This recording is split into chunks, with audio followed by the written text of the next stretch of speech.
Orson Welles, speaking from London.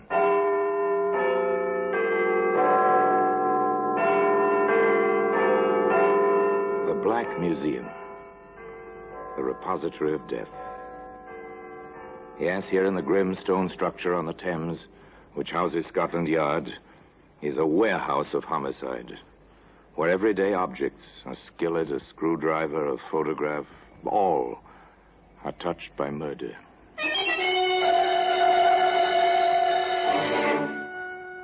Here's a .22 caliber pistol. It's a familiar object. You've seen one or its picture. Never touched one. An elegant little weapon. Blue steel, mother-of-pearl inlaid grip. Beautiful in its dainty, snub-nosed wickedness. A lady's weapon, wouldn't you say, Pepper? Looks as if it wouldn't harm a fly. Pretty in its way, Inspector. Pretty and dangerous. There ought to be a law forbidding the manufacture of these toys. Every one of them is capable of death. Well, today, this little blue .22 can be found among the exhibits in the Black Museum.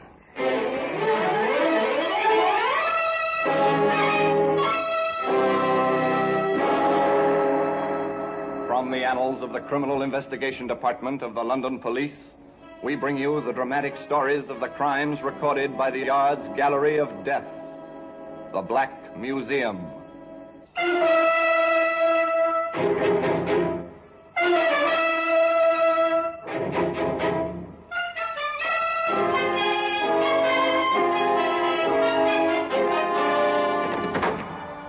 Well, here we are in the Black Museum.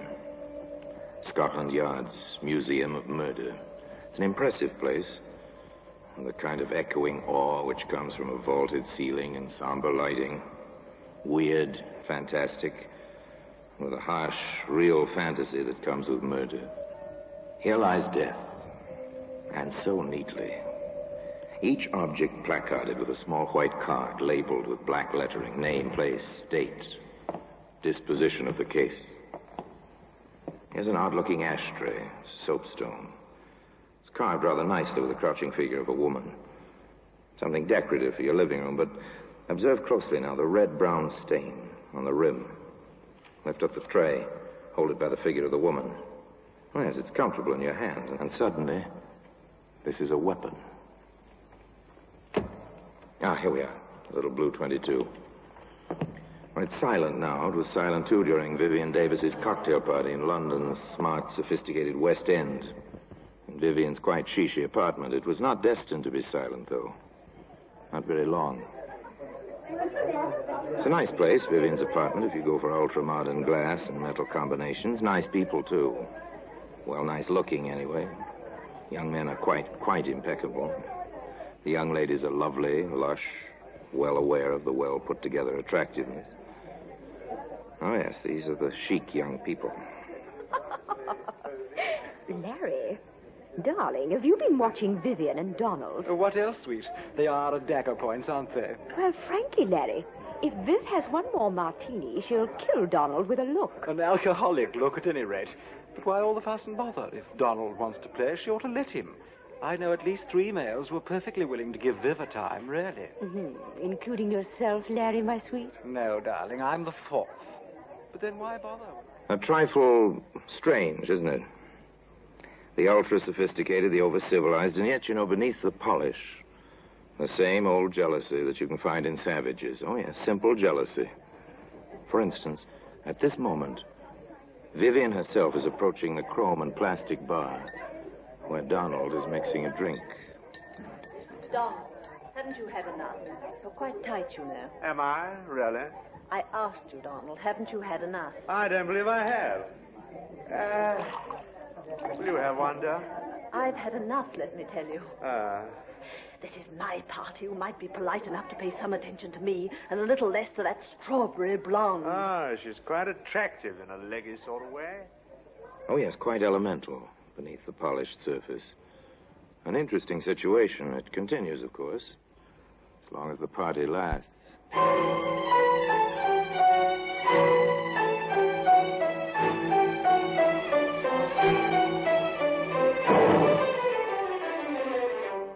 It It continues, as a matter of fact, well past the end of the party, even to the moment when May and Larry are making their farewells. The last of the guests to go. Oh, it was simply marvelous, Viv, darling. Just delightful. I always adore your parties, Viv. The liquor flows like water. Oh, thank you both for coming. My little parties wouldn't be the same without you. Isn't that so, Donald? Huh? Yes, yes, of course. Come in, Donald, old son. Well, I don't exactly Oh, know. Larry, please. What? Oh, put my foot in it, haven't I? I'm sorry, old man. Au revoir, Viv. Let the martinis run again sometime soon. Bye, darling. Ring me, won't you? Oh, soon, darling. Quite soon. Donald's for it now. Did you see the look in her eye? Come along, dear. Don't be catty. Oh, I don't know. The party's over now. Silence descends on the carpeted hallway. For a moment or two. And then, through the muffling walls... You stupid little, silly little beast on that woman. Oh, stop it, Viv. I'm not interested in her. I've Don't told you you make time me look and such a time again. perfect idiot. Man versus woman. A jealous woman. Where does it go? Isn't it obvious? Of course. Somebody's bound to be hurt.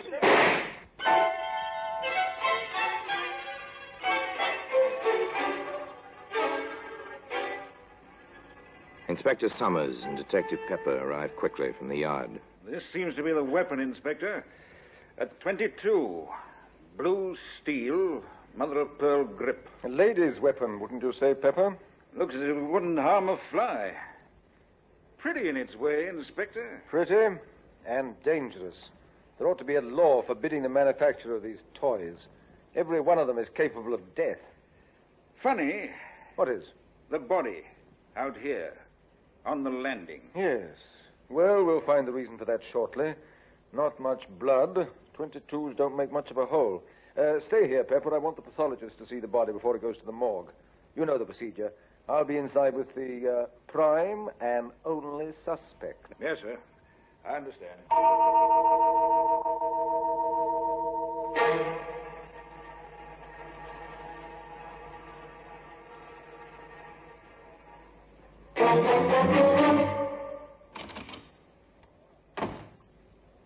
All right. Tell me how it happened. Don't you dare to talk to me like that. Take hold of yourself, Miss Davis. I need the answers to a few questions. I'll answer that. Don't you dare. That's my telephone. Yes? No. This is Inspector Summers of Scotland Yard. I see. I'm sorry, Lady Munsey, you can't speak to your daughter just now. Yes, she'll be coming down to the yard. You can come there if you wish. Goodbye. Now will you leave me alone? You know who my mother is. Which do you prefer, to answer my questions here or to come down to the yard? I refuse to answer anything. That won't look well in the report, miss. Oh, get out of here. Get out. Take No. hold of yourself, Miss Davis. I've told you and told you. Donald and I were arguing. I suppose I grabbed the gun from under the pillow where I keep it. He tried to take it away from me. And next I knew there was a shot and he was mumbling something about a doctor. And then he was dead. Oh, now leave me alone. Leave me alone. Inspector Summers felt that further questioning was indicated. The location he chose was his own office at the yard. Where did you get the gun, Miss Davis? My husband gave it to me several years ago. Are you married? I was. I'm divorced. Inspector Summers thought of many questions. Where did you struggle over the gun? In the bedroom. I see. Why do you use linoleum for a floor covering in the bedroom? Oh, because it's easy to keep clean, and because it's chic, and because... Oh, what has that to do with Donald? I'm asking the questions, Miss Davis. Oh, yes, there were many, many questions. How long have you lived at that address? How long did you know Donald Martin?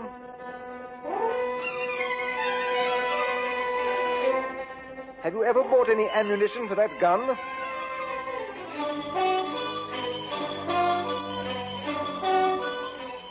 What were you quarreling about? It went on and on. And finally... Very well, Miss Davis. We shan't hold you. But don't leave London. And your mother is waiting for you. You better go home with her. We're sealing your apartment.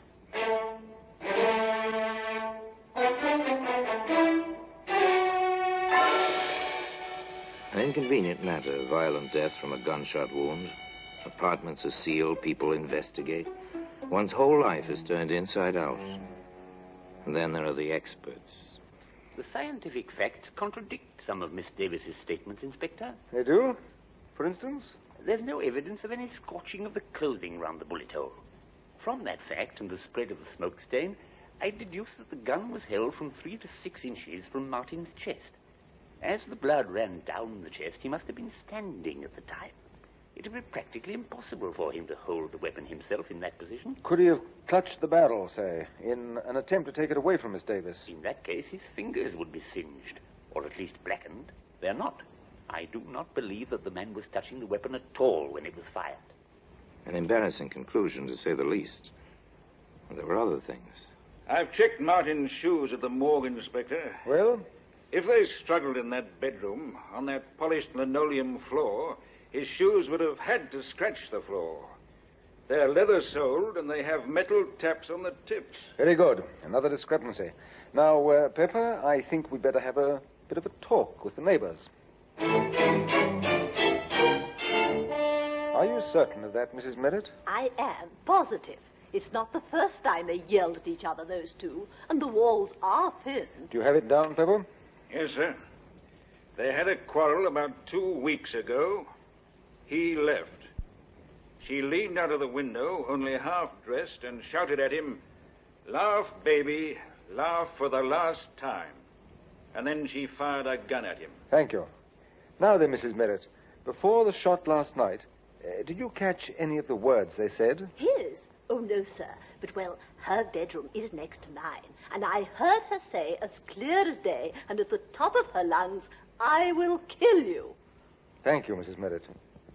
Anything else? No, sir. Very well. Let's go, Pepper. All right, Pepper. I think we have the makings of a case. Pick her up. We'll book her for willful murder. And today, the little blue 22, which was to play such an important part in the case, can be seen among the other exhibits in the Black Museum.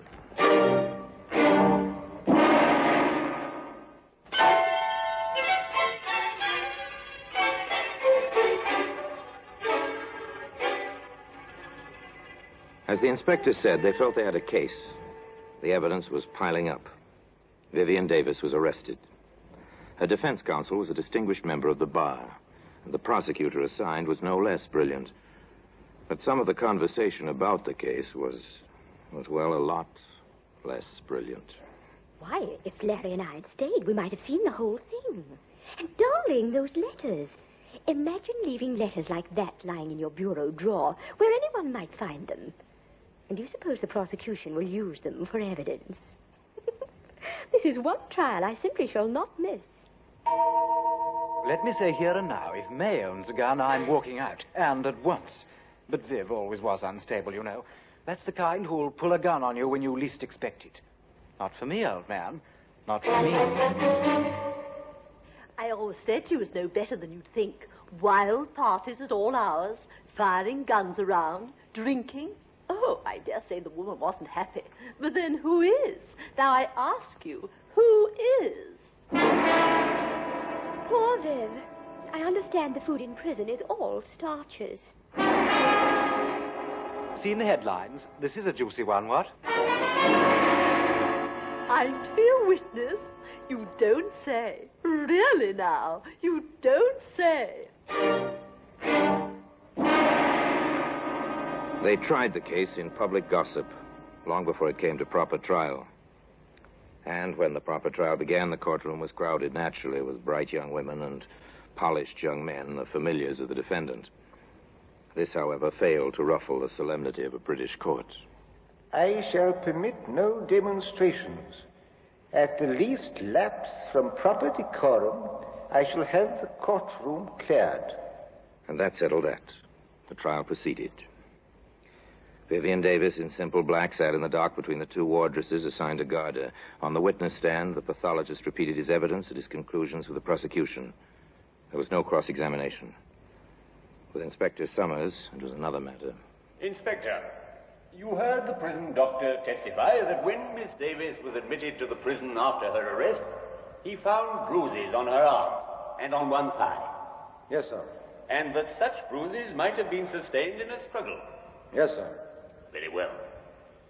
Now then, in your experience, have you found that when one person handles a gun, that person's fingerprints are usually found on the weapon? That has been my experience. However, if two parties struggled for possession of a certain weapon, would there be fingerprints? In most cases, no, sir. They tend to smudge or eliminate each other's prints.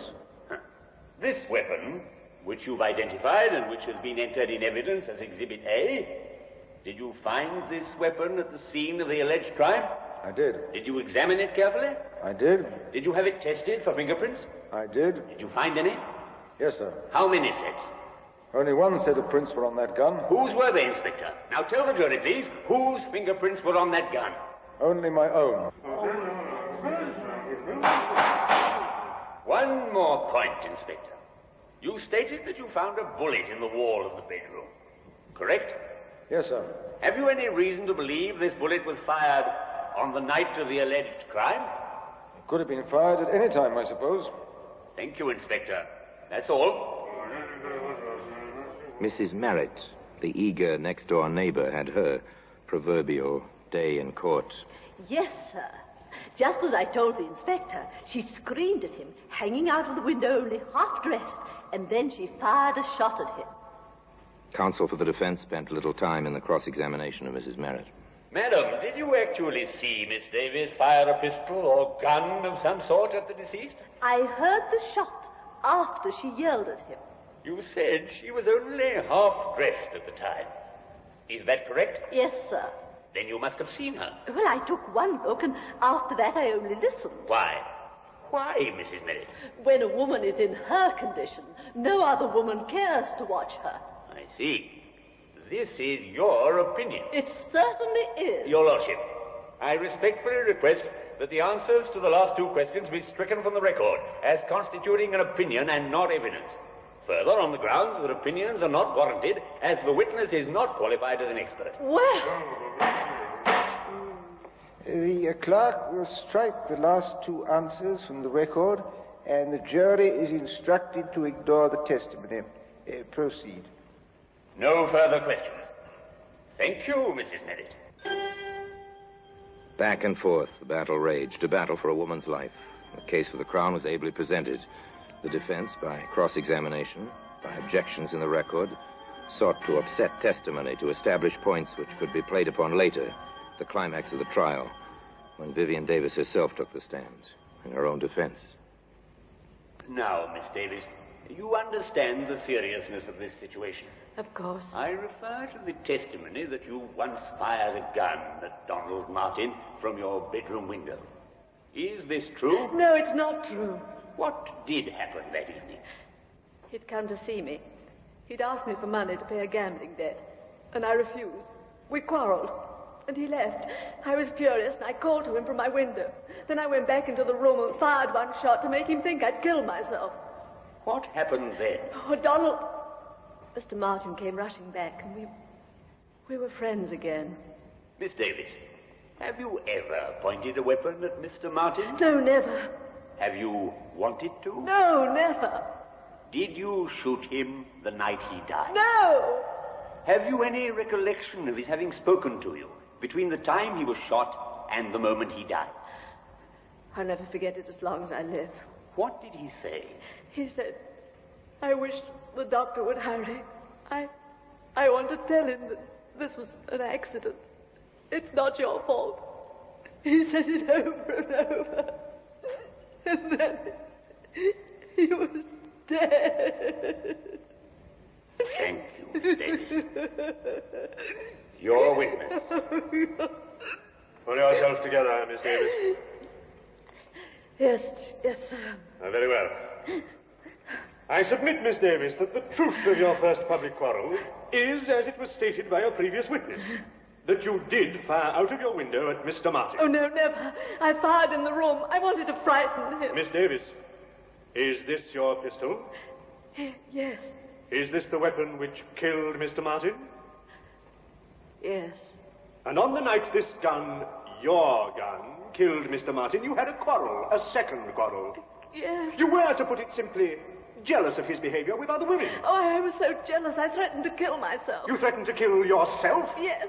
Then why did you shout, "I will kill you"? No, I never said that. What did you say, Miss Davis? I may have said I'll shoot myself. The other, I never said. Why should I? I was jealous, but that was because I loved him. Oh, you've got to believe me. I loved him. I did. I did.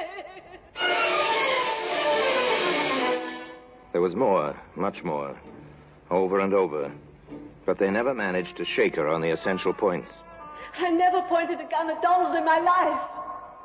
And, of course, I never said I'd kill him. I said I'd kill myself. at long last, with Vivian Davis on the verge of collapse, the prosecutor let her go. Shortly thereafter, the defense rested. Summations were brief. For the prosecution? This woman is guilty of the crime with which she is charged. There is no doubt in our minds, nor should there be any in yours, that she held the pistol and fired the shot. For the defense? It is clear that no woman kills the man she loves, despite the violence of their quarrels. This was an accident. It is clear that it was an accident. The presiding justice was clear and concise in his charge to the jury. Gentlemen of the jury, in conclusion, let me advise you there are 3 possible verdicts you may return under the present indictment. Guilty of murder, guilty of manslaughter, or not guilty of any offense. I commend the accused to your most painstaking deliberations. The jury filed out. They stayed out for 2 long, weary hours. There was chatter in the courtroom. There always is. But even the gossip was subdued. Everybody waited. Waited. But it seems perfectly incredible. A murder trial, and I've been in on it since the beginning. Well, I do hope the judge wasn't as much against her as he seemed to be. It was really too exciting for words. I've had more dinner invitations because I know Viv. Oh, well, after all, the poor girl might be hanged, you know. Oh, grisly thought. Well, for my part, even if she gets off, there'll be one advantage. She'll never be my neighbor again, and that will be an improvement, I'd say. And at long last, the waiting was over. The prisoner arose in the dock, at the judge's request. The foreman of the jury faced the prisoner in the court. The age-old formula was intoned by the clerk. Members of the jury, have you agreed upon a verdict? We have. Do you find the prisoner guilty or not guilty of murder? Not guilty. Do you find the prisoner guilty or not guilty of manslaughter? Not guilty. Yet, despite that verdict, the little blue 22 can be seen today among the exhibits in the Black Museum. Yes, they let Vivian Davis go free. In many minds, the question was, and still is, did Vivian Davis get away with murder? Frankly, I don't believe anyone gets away with murder. Murder stays with a killer, twisting mind and heart and soul, even in the unsuspected and therefore unsolved cases. Where Vivian Davis was concerned, perhaps the real crime was insecurity and the kind of violent jealousy that grows from fear. I don't know. That's for the psychologists, not for you and I to decide. Meanwhile, the little blue 22 remains in its customary place in Scotland Yard, in the Black Museum. And now, until we meet again next time, in the same place, and I tell you another story about the Black Museum, I remain, as always, obedient for yours.